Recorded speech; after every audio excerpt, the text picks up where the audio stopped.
Émilie, je me pose une question. À mon avis, je suis pas la seule. Je vous écoute. C'est votre voix. Grave comme ça.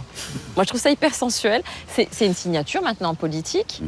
Mais j'imagine que ce timbre grave, quand vous étiez adolescente, c'était pas facile, non? J'ai eu mon lot de railleries. Puis il m'arrive encore d'en subir, ça vous aura pas échappé. Ouais, c'est vrai. Du coup, pas forcément à cause de ça, mais l'adolescence, c'est un souvenir heureux ou difficile? J'ai dû plus ou moins traverser toutes les étapes obligées. Une période où je sortais pas de ma chambre. Une autre où je passais des heures devant ma glace à essayer des coiffures improbables. Ça, c'est fini. Ah oui. Plus le temps, de toute façon. Non.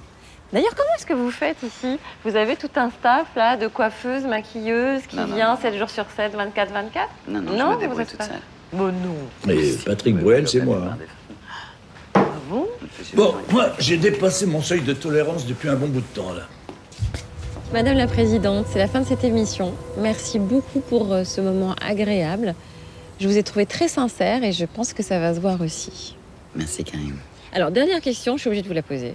Madame la Présidente, serez-vous candidate à votre réélection?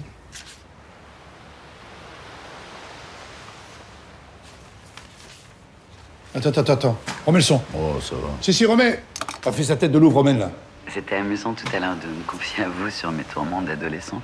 Mais en vous parlant, j'arrêtais pas de m'imaginer le général de Gaulle se livrant à un tel exercice. Et je me disais que vraiment, il en aurait été incapable. Vous êtes en train d'éluder ma question. J'ai moi aussi passé un très agréable moment en votre compagnie, Karim.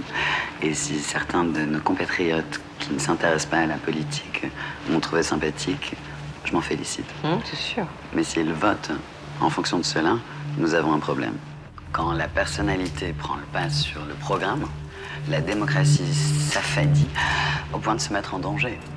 Nos institutions ont toujours porté ce risque, mais depuis l'instauration du quinquennat et l'inversion du calendrier qui fait dépendre automatiquement le résultat des législatives de celui de la présidentielle, notre vie politique se résume à ce scrutin.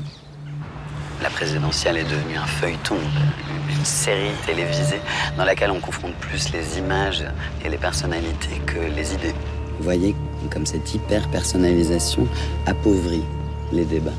Il est vital pour notre République de rééquilibrer les pouvoirs et de remettre de la délibération et de la démocratie là où aujourd'hui tout repose sur un homme ou une femme.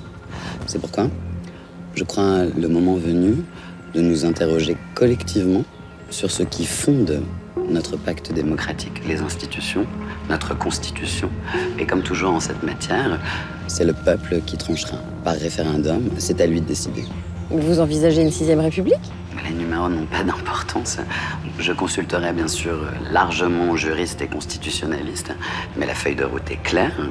Il faut démocratiser nos institutions. Mais quand est-ce que cette consultation va commencer? Demain matin. Merci.